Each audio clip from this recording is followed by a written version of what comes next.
Have you ever considered the magnitude of technology's influence on our lives? Can you fathom a world without the instant gratification that comes from a simple scroll or click?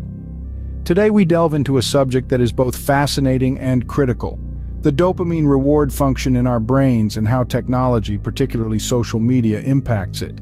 To comprehend this, it's essential to understand dopamine, a type of neurotransmitter or chemical messenger in your brain. Think of dopamine as the feel-good chemical. When you do something that feels good, like eating your favorite food or achieving a goal, your brain releases dopamine. This creates feelings of pleasure and satisfaction, and it's your brain's way of teaching you to do this task again. Now imagine this dopamine reward function as a slot machine. You put in a coin, pull the lever, and sometimes you win, sometimes you don't. When you win, it's a flood of dopamine in your brain, a rush of pleasure. This uncertainty, this gamble, is what makes the game enticing. Your brain loves the unpredictability, the potential for reward. This is how the dopamine reward function works in its most basic form. Now let's bring in the technology factor, particularly social media. Every time you check your phone, you're pulling that lever on the slot machine. A new text message, a like on your post, a follow on your profile, these are all wins that trigger a release of dopamine. Our brains are getting hooked on this easy, instant reward system.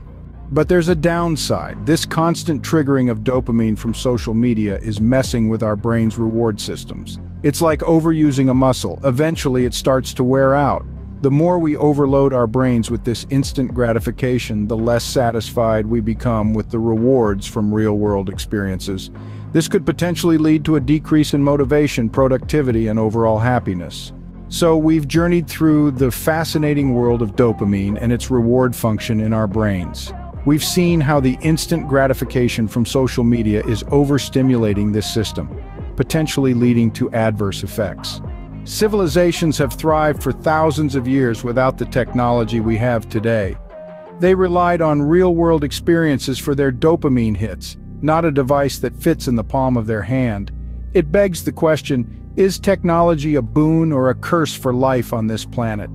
In conclusion, it's not about completely rejecting technology, but rather understanding its effects and using it in a balanced and mindful way. After all, our brains are not slot machines, and life is not a game of chance. It's a journey of experiences, challenges, and growth. And perhaps it's time we start valuing the rewards from that journey more than the instant gratification from a screen.